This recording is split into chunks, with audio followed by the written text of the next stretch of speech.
Hi, it's Jonathan from Equipmart, your online retailer for pressure washers, cleaning equipment, parts and accessories. Here we have an M22 female snow foam bottle.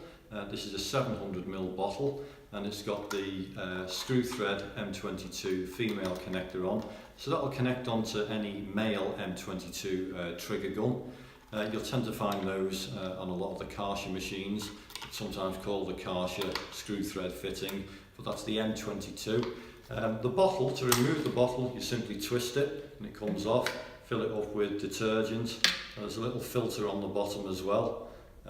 Once it's full, pop that back on, connect it up to your trigger gun, and you'll notice there's also a variable spray nozzle on the end, so you can simply twist the end of the nozzle if you want to alter the fan jet, so you can have it as a narrow fan jet or a wide fan jet.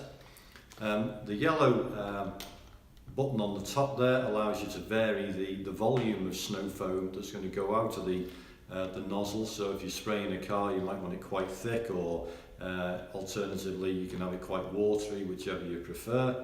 And that's the 700ml M22 female snow foam bottle.